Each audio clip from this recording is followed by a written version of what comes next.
I'm Carol Sheets, aka Carol the Coach, and this is Boo. Boo, say hi to everybody. What you looking at, Boo? Aw.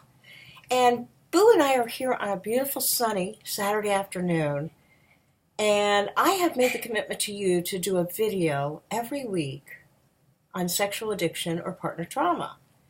Boo's going to be my advisor and helper, aren't you, Boo? And today we want to talk to you about conflict. I mean, literally, people are afraid of conflict. And you probably, as an addict, you more than likely told yourself 100 times that you were going to tell your wife or your husband, you were going to get some help, you were going to be honest, and then you didn't. And that's really, really difficult because when you go on telling lies, being deceitful, and being dishonest, it just buries you deeper and deeper and deeper. Now, I've got to say that most of the men that I work with that are sex addicts, they have maintained incredible results by following the 10 recovery tools. And I know you've heard those before on other YouTubes. I'm not going to go into them. But a phenomena that typically occurs is that as they do better, the partner feels bad. There's a part of her that doesn't trust that you're doing so well. And as a result, she's hypervigilant and she's waiting for the next shoe to fall. And I have to tell you that she has every right to. You and I both know that you have lied and cheated for so long that now that you're doing better, now that you're following the recovery tools, it's almost unbelievable that you could be doing this well.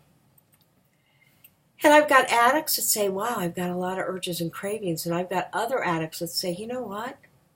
This is amazing. I've never had so much support in my life, and I like it, and it's replacing that big, gaping, wounded soul. And for the first time in my life, I'm happy. I'm happy with who I am, and I'm happy with the support that I'm getting. And so for you, the addict, it may be very difficult when your partner is triggered for no apparent reason. Maybe it was a Sunday afternoon, and that's when she first discovered that you were acting out. Maybe she saw an orange car go by, and you had shared that you had experienced some acting out behavior in your orange Jeep. You know, there doesn't have to be a strong link for there to be a trigger. And so all of a sudden, here you are doing really well. She gets triggered for a reason or no apparent reason. And she's yelling at you. And you are beginning to go into that cycle of shame. And oftentimes, it's the shame that fed into the sexual addiction as it was. And so here you are. You felt shame as a kid. You felt shame as an adolescent. You acted out as a result. You felt better for a while. And then you felt self-loathing. And then you acted out again, and that cycle became auto-exacerbating. And again, as a result, you continued the cycle of sexual addiction. Okay, so today I'm going to be talking about 4 tools that I want you to use when there's conflict. Now, here's what I know to be true, and here's what I believe that you want to believe. I believe that you want to believe that you and your spouse can make it. I believe that you want to believe that as enough time goes on, you can demonstrate and prove to her that you can be trusted. And I always tell the wives that I work with, you'll know if he's working a solid program, he's healthy, or at least getting that way. But the 4 tools that I want to share with you today are called the 4 tools of conflict. And I really think you should write this down, so re-listen to this video, listen to it via your ears, and then write down the 4 bullets.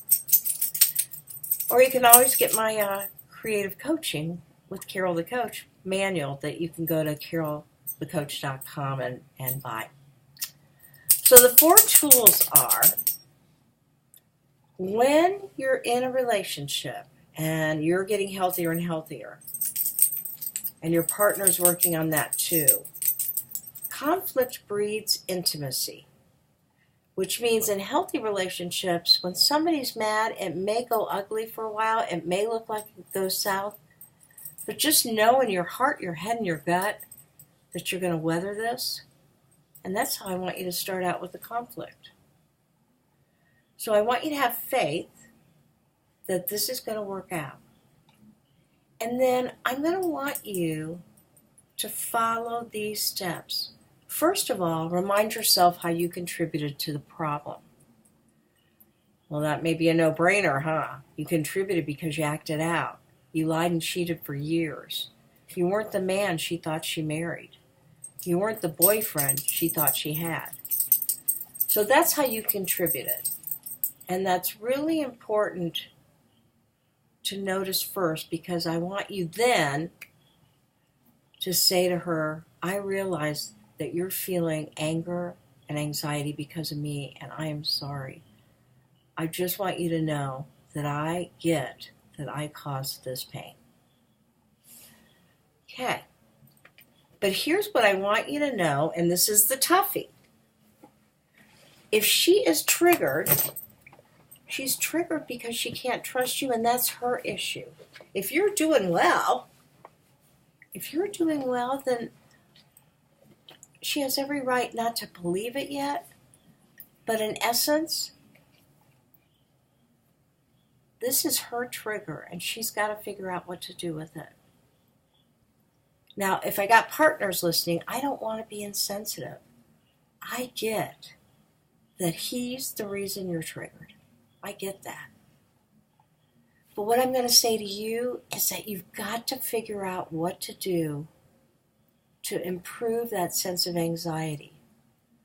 Whether you call a girlfriend, whether you go for a walk, whether you take a bubble bath, you need to break free from that anxiety if you know that it's directly related to a trigger. Now, if you have reason to believe that he's acting out again, I don't want you to ignore it. But more often than not, with the men that are doing a really good job, they feel so depressed and so down because they think you didn't notice it. You haven't noticed that they are doing a much better job, that they may, for the first time in their life, feel better. Okay, so that second tool, the addict needs to say, you know what, I caused this, but I cannot do anything to cure it. I can only empathize and reassure. And if it looks like it makes her even more mad, all I can say to you is hang in there with her, because she's hanging in with you. So that's tool number 2. Now to stop your shame cycle,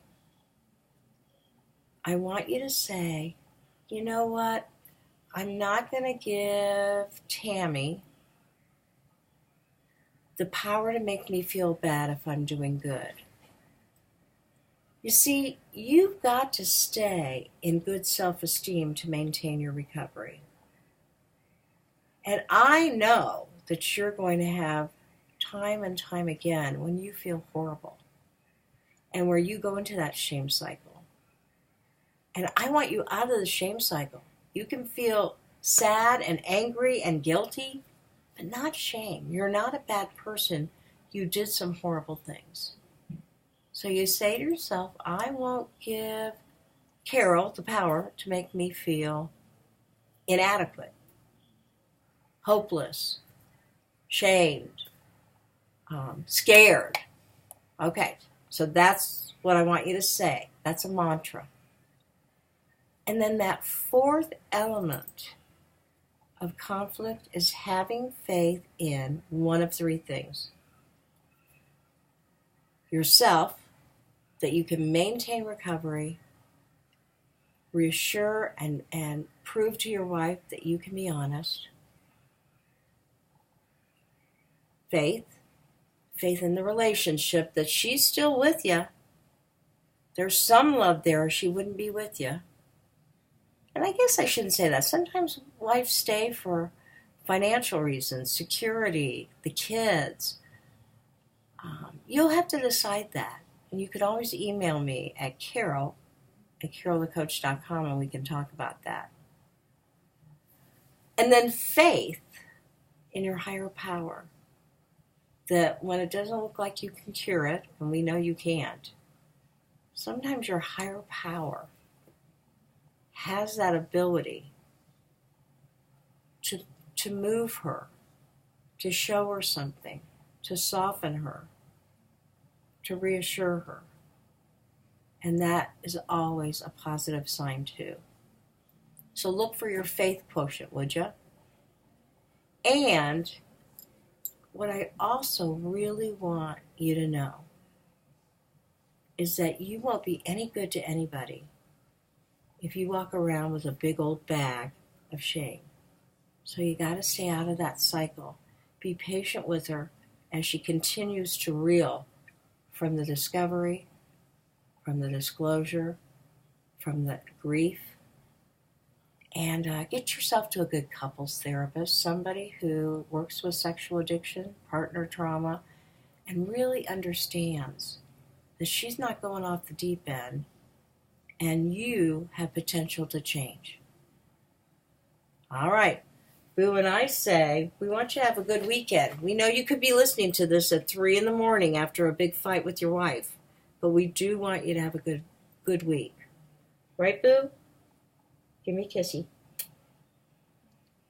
Thank you so much.